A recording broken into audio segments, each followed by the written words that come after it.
ปิงนก3 ตัวแล้วก็ปิงไก่บ่ได้กินข้าว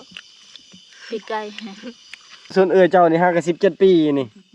นี่ปีหน้า18 ปีพอดีพอดีแต่งแล้วปีหน้านี่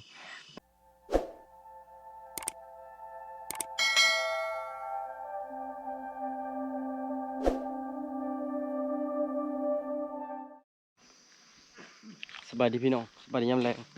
ตอนนี้พอดี16 โมงก็คือ4 โมงกับ20 นาทีถ้าบิด3 โมงเขาว่าสิย้ายแล้วคิดไปคิดมาก็ย่าแล้วแต่ว่าตอนนี้นะอากาศนิ่งเมื่อกี้นี่นะลมตอนบางสิย้ายบาง3 โมงนะพอดีลมแห้งแล้วเห็นบางบอนกับฝนตกก็เลยบ่ได้ย้ายแล้วก็ตอนนี้ก็คือสิไปลาดแรง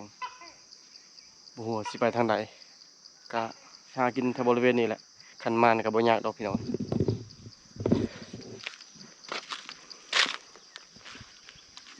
ไปทางใดก็ยากแต่อันนี้แหละหญ้าหลายเลยเท่านี้ไปหาลาดแรงยิงนกพอได้ปี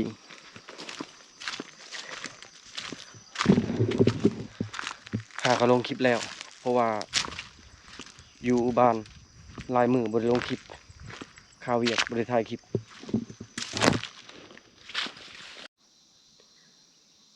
แคมทีมงานเผาบรูเผาเทียน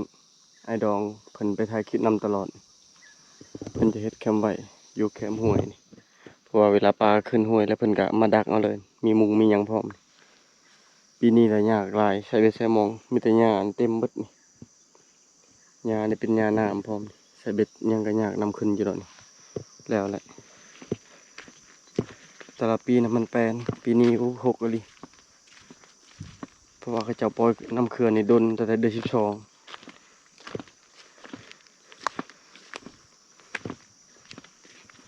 ปีกายปานนี้นำขึ้นเต็มแล้ว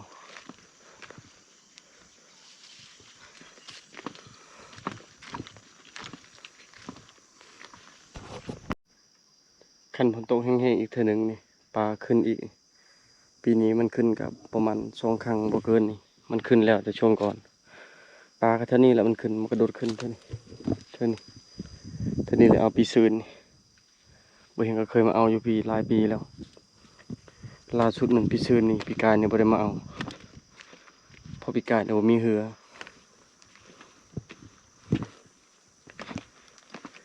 เท่านี้แหละปลากระโดด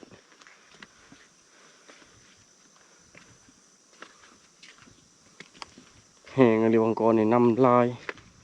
แต่นั้นเราก็บ่ได้เข้าป่าเลยแต่ล่าสุดนี่เข้ากับทีมงานหลายๆคนมื้อนั้นช่วงนี้เป็นช่วงมกบากำลังสุกกุกได้ก็เต็มเลย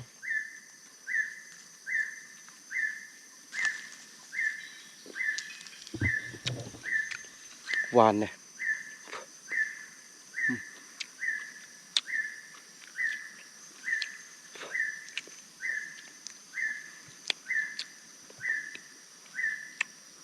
หวาน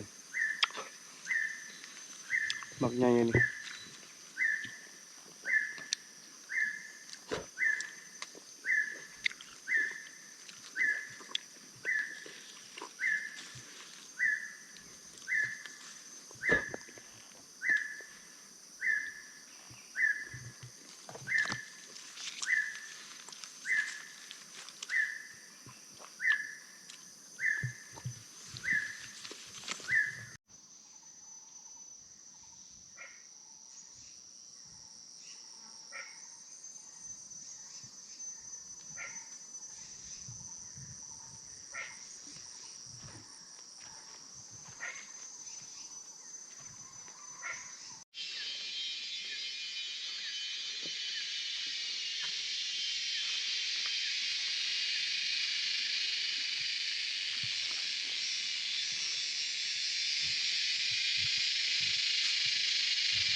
ลองดักกุกนี้เบิ่งหน่อยหนึ่ง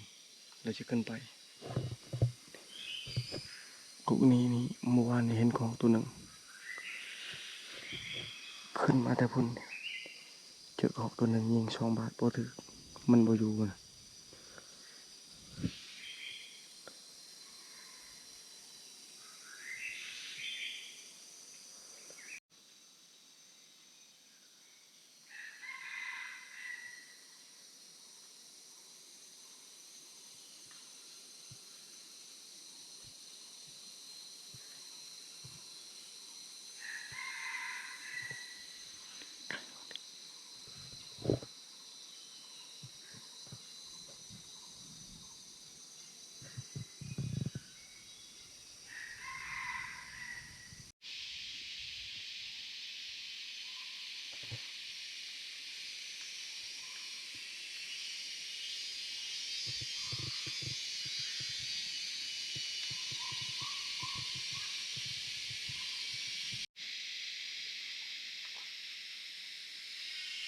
บ่เข้าเลยก็แล่นผ่านข้างบน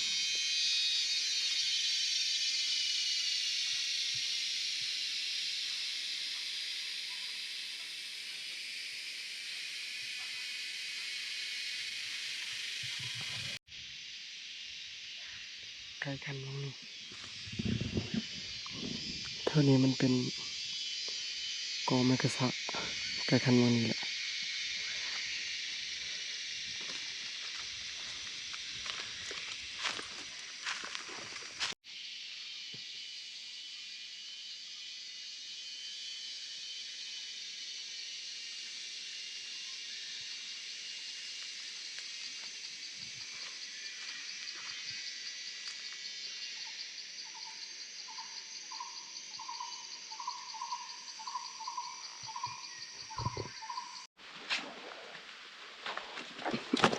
โอ้โห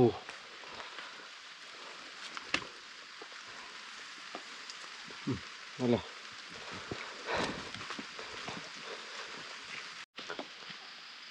คนตกเดี๋ยววันนี้พอดียิงนกกระเซลได้3 ตัวนกกระเซลยังอยู่2 ตัวไม่อยากเห็นมืดวันนี้แล้วคนก็ตกยิ้มๆกันถอยกลับก่อน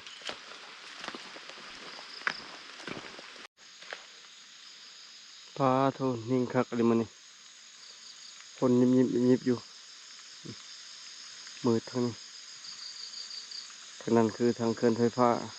ทางนี้กังหันลม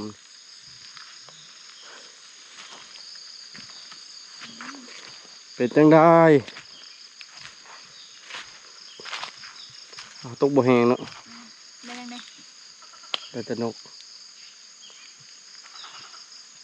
หอกเห็น2 ตัวยิงตัวหนึ่งบ่ถึกมันหูพอจิตกบ่ออกเลยก็หอกนก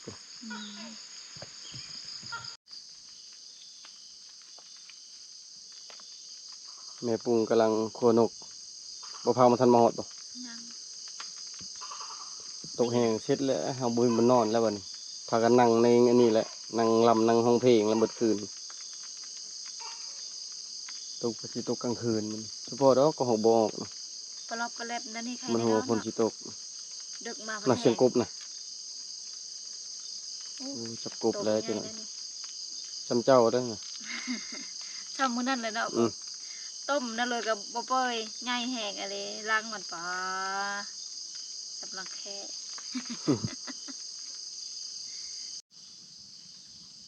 คือจิกตำมะฮุ่งหัวเจ็บท้องแน่เดี๋ยวนี้ น้องไผก็กำลังคั่วนกบ่พังยิงหยังเนาะบาดหนึ่งเนาะยิงเบิ่งแหงยิงไก่หรือยิงกระหอกก็บ่ฮู้ ยัดไก่ทางนั้นไก่ลาย เป็นจะได้น้องไผชีวิตตอนนั้นเป็นสาวกับตอนสร้างครอบครัวแล้วนี่ มาแล้วก็ขจิตพาดเจากกับบพาน คือกันหรือต่างกันหลาย ต่างกันลาย เคยมีแบบวันยามเฮ็ดเวียกหนักแล้วคิดฮอดบ้านแบบคิดฮอดตอนเป็นสาวเคยมีบ่ เคยมีอยู่ อยู่พุ่นได้เฮ็ดจังไดอยู่บ้านน่ะ เอาล้าน เอาล่ะบ่ได้เฮ็ดให้เฮ็ดนาบ่ บ่ เอ เอ อ อมาถามใครแน่ มาอยู่พี่พัดทั้งปลูกมันทั้งเฮ็ดให้เนาะหลายอย่างสารพัดอยู่ เปลี่ยนอะไรพี่น้องเอ้ยบ่ได้คือเด้อันนี้เด้อชาวซามอนนี่จ้ะ เป็นอะไร ตอน ตอนอยู่พุ่นกับอยู่พี่เป็นอะไร คือกัน คือกัน อยู่พุ่นก็เฮ็ดทุกอย่าง แม่น อยู่ แต่ พี่ ว่ามาพี่สิกินฮอดบ้านก็กินฮอดคือเก่าหักเฮ็ดได้มันก็คือเก่าแหละกะละกินฮอดคือ ปานสิไปเมื่อเนาะจะได้กินสิเมื่อคือเก่า แม่นหักก็เทไปเทมาอยู่เด้แต่ว่าพอลงเวกเนาะ อืม คือกันอยู่พุ่นกับอยู่พี่กะ อืม อยู่พุ่นกะเฮ็ดให้เฮ็ดสวนปลูกมัน เฮ็ดนาพร้อม เฮ็ดนาอันน่ะมาพี่กะปลูกมันเฮ็ดนามันก็คือเก่า อืม เอาผัวบ่เอาผัวก็ สรุปก็เอาบ่เอาก็ลำบากคือเก่า คือเก่า ทุกข์คือเก่า ต้องเฮ็ดคือเก่า คือเฮ็ดคือเก่าบ่มีหยังเปลี่ยนแปลง อืม แบบมันบ่มีว่าอยู่พี่โอ้ยทุกข์ได้อยู่บ้านเฮาอยู่เฮือนเฮาสนุกแบบนี้นะ อืม มันก็บ่มีก็คือเก่าแหละเฮ็ดได้เฮาบ่เฮ็ดก็บ่มีผู้เฮ็ดเด้จ้ะบ่มีผู้เฮ็ดให้เฮากินเฮาก็ต้องเฮ็ดแหน่ โอ้ แล้วเวกเฮาแล้วอันนี้เฮาบ่เฮ็ดจ้ะมีแต่กินแก้บแล้วเขาบ่เฮ็ด เนาะ อัน FC เคยถามว่ามื้อใดเนาะสมองสิเปิดซองเป็นของตัวเองวันนี้คิดอยากเปิดอยู่บ่ ก็ธรรมดาเปิดก็ได้บ่เปิดก็ได้ เดี๋ยวนี้ก็เว้าเก่งแล้วเนาะจังได๋จมเก่งจังได๋ เว้าเก่งกับจมเก่งนี่ต่างนะ ต่างกันได้ เว้าเก่งนี่คืออยู่ FC อยากฟังกันจมเก่งนี่ยอมแล้ว เพิ่นสิไปโจม FC จมให้ผัวแล้ว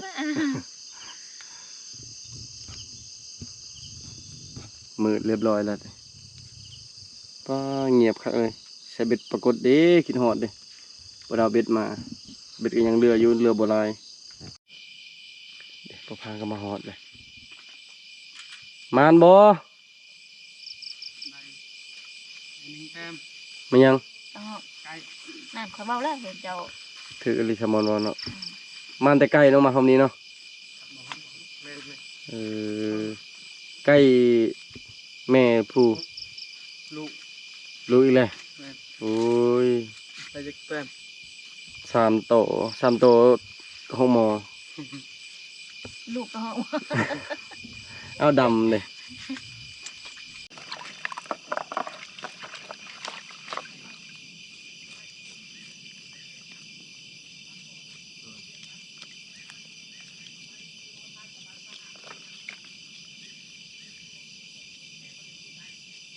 ไก่นี่นะลูกที่นี่น้อยเห็นนะประมาณ18-19 โตนี่แหละไก่นี่แม่นะ2 ไก่ตัวแม่เดือนนั้นนะมีแต่ลูก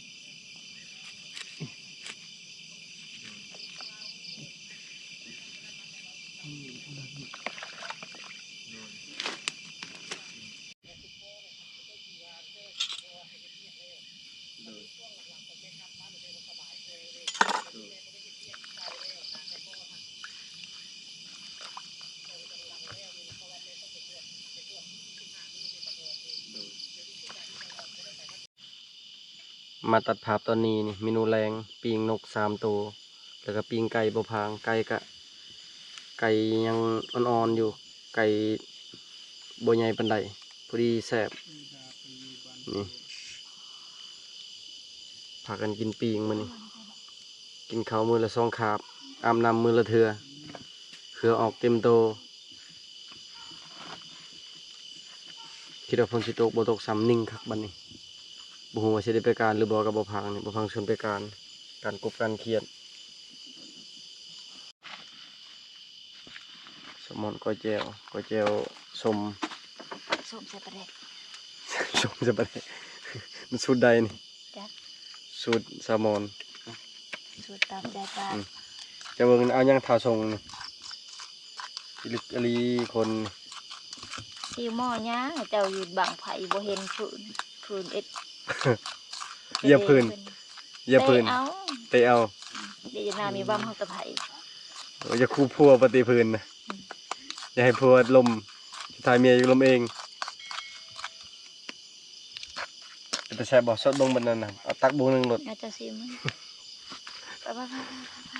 สุกแล้วบ่เมียเฮ็ดหรือพัวเฮ็ดเมียเฮ็ดเนาะ ถือ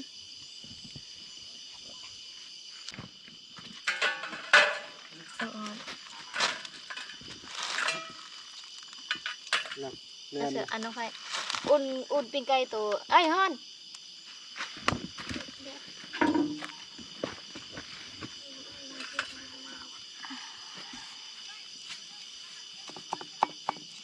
จะทำมาสีดองตัดตัดนั่นเลยนะตัดอีกตัวหนึ่ง3 ตอน ใหญ่เลยเนาะว้าว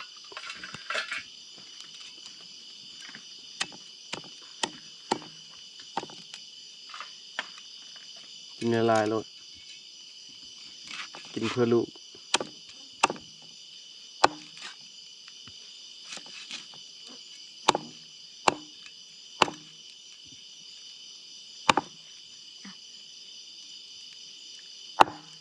อ้าวมีเป็นยัง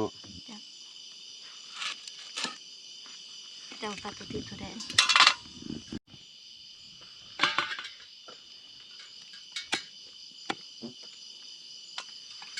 แซ่บแล้วผีมือเมียนี่เมียได้จับนิดนึงก็แซ่บโลด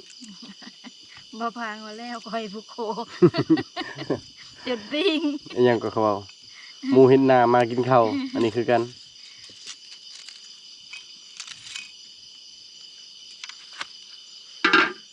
พอดีแซ่บไก่ทำนี้นะ มาปิ้งใส่เปาไว้จะเป็นวัน2เอาในดีไก่กันเนาะ น้องไก่ซิโนผักเอลปีกมัน บ่นี่บ่ ยาวหมดตอนเที่ยงนี้กินกับตำบักหุ่งเนาะ แม่ละมาหุงอย่างนี้ได้ กลางคืนบ่กินนะกินตำบักตองแล้วมื้อนี้กินหน่อยดาวบุ้ง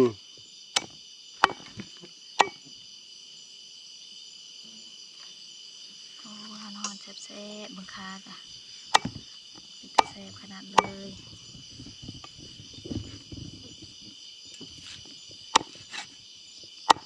แน่ไปละตอนหนึ่งไปเรียบร้อยน่ากินมากเลย ไปซื้อในซื้อจานเท่าไหร่นี่หมก3 โตไก่2ไก่ตัวหนึงมาเด้อใครอยากมากินที่เก่าที่เดิมนี่ แรงอันเก้าแรงเอาไป เดี๋ยวหาข้าวเขาเนี่ย นี่ขานี่แซ่บสุด อันนี้คือแค่ มืดเนาะ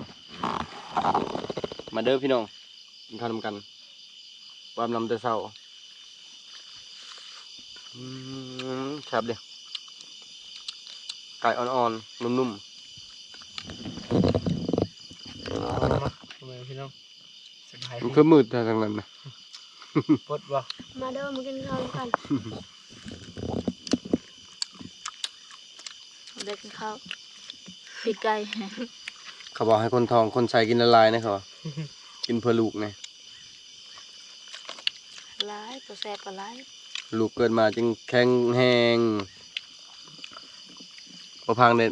ไม่ได้เอาลูก ยังบูฮู ยังบ่ฮู้ คือเขาบอกคืออันนั้นร้านนะ 3 ปี บอก เขาสมมติว่ามีลูกจะได้ผู้ชายหรือผู้หญิง ผู้ชาย ผู้หญิงบ่มัก มักอยู่แต่จะในแต่ยังมักกว่าผู้ชาย เขาฮู้เป็นยังจะบ่อยากได้ผู้หญิง บูฮู แต่ยันคำไปตัวเคยจะเอาตัวเขานะ แม่นบ่บาปเดี๋ยวจะได้คำไปตัวลูกเจ้าอีกจ้ะนะ รู้สึกว่าจะเป็นเจ้าร้ายกว่า บ่บ่มีประวัติ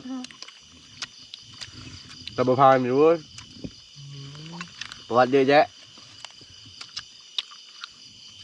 ระวังรถพามักตัวเขาเนี่ยพากันกินปิ้งไก่ปิ้งนก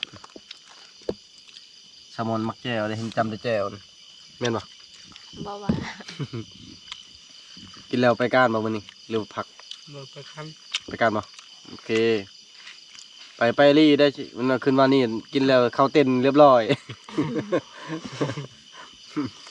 มาวันนี้หนาว หนาวบ่ก็เลยคัดบัดก่อนแล้วอุ่น นั่นได้เต้นน่ะอุ่นเลย โอ้เดี๋ยวนี้หูเว้าเนี่ยหูหนาวหูร้อนนี่เดี๋ยวนี้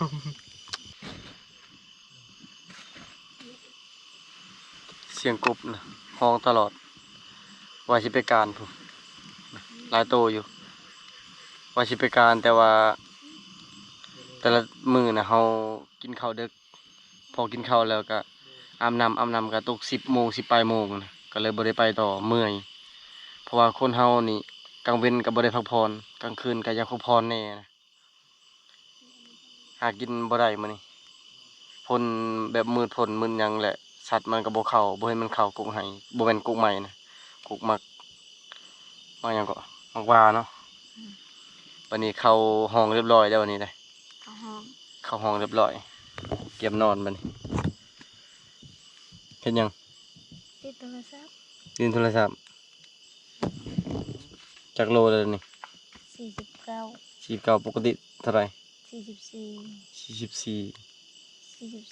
45หลายปีเลย ขึ้น4 โลเนาะ อืม บ่เป็นฮอด50 โลเดี๋ยวนี้ ยังไง ยังจะติดตอนใด ฮะ จะติดตอนใด ติดตอนที่ขึ้นมาแล้วก็เอาไปเอาเครื่อง อืม นี่ แม่ปุงก็สิได้บ่ได้ขอออกปลาหลายปานใดแล้วบัดนี้ เพราะว่า มันเริ่มเข้าสู่ฤดูฝนแล้วก็ยากอะนะยันลมยันหยังพาดลมยัน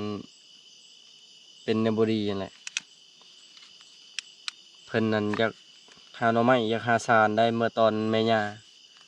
แต่ว่าบ่ได้หาซ้ำมันบ่มีอยู่นี่เนาะมีแต่หน่อไม้ ได้แต่น้ำไม้น้ำเอิญจังเอา มื้ออื่นสิเอามื้อเอาแม่ย่าเพิ่นมักบ่พังนอนแล้วบ่พัง เรียบ บ่ ร้อย พังนอนพุ่น ถึงอาติง โอ้คันเห็นเต้นติ่งอย่าทวงเด้อ สมัยราบบ่ ระวังนะเต้นเจ้าน่ะปิ้วมาพี่ได้ลมแรงจังนั้นนี่ โอ้หลับแล้วบ่พังนี่ บ่ตัดคลิปอยู่ ตัดคลิปบ่เออพากันยอกนั่นแหละพี่น้องพอได้ยอกพอได้หัวนี่แหละคนเฮาคันบ่ยอกก็บ่ได้หัวคันบ่ได้เมียก็บ่ได้ลูก บ่ยอกนี่แหละพอได้หัวพอได้ม่วนเฮาอยู่กับครอบครัวแบบนี้ก็มีความสุขไปแบบนึงอะนะคือในทีมงานเฮานะเกือบมีครอบครัวเบิดทุกคนเลยได้บางคนก็มีภาระหน้าที่บ่คือกันก็บ่ได้มาแต่บ่พังก็คือยังมานำเฮาอ้อยต้อยอยู่เดี๋ยวนี้เพิ่นมีเมียเพิ่นก็เอาเมียมาตอนนั้นเพิ่นบ่มีเมียก็บ่เฮียงก็บ่มีเมียมานำกันตลอดบ่พังนี่ไผไทยไผย้อนเบิ่งไปเบิ่งคลิปเก่าๆนี่4 ปี5 ปีขึ้นหลังน่ะยังน้อยๆมาเดี๋ยวนี้ใหญ่แล้วใหญ่ไวเลยได้เฮาปะเท่าไวเข้าเลยใหญ่ไวแต่ว่าเขาดีอยู่เฮาอันบ่ดีบ่เฮียงกับบ่พังนี่ถือว่าอายุนี่บ่เฮียงเกือบ2 เท่าพุ่นแหละเพราะว่าสิวันที่6 เดือน 6นี่ก็32 ปีแล้วและบ่พังนี่หาก็16 ปี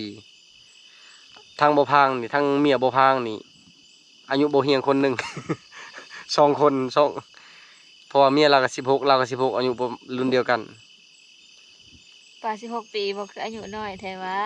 16แหละบ่พังจะไปเบิ่งนั่นน่ะ5 ปีน่ะอันนี้น้อยเนาะบ่พัง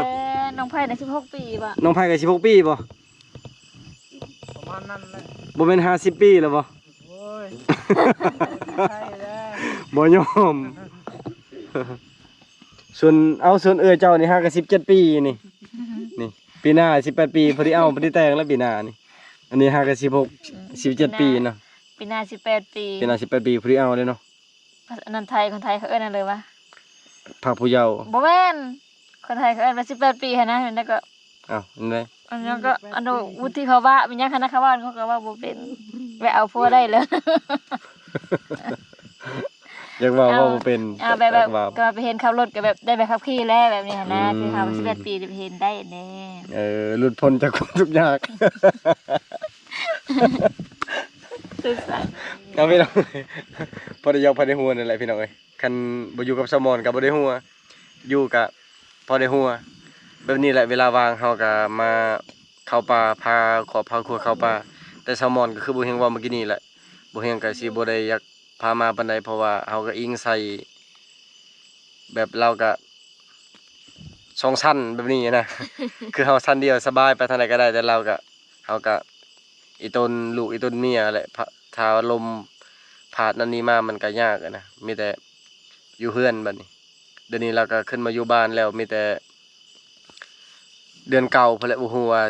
สิได้ใหญ่มาสอนอยู่พี่หรือว่ายังสิลงไปสอนอยู่พุ่นอันนี้ยังบ่แน่นอนแต่ว่าพวกเฮาก็กำลังเก็บเอกสารแลนอยู่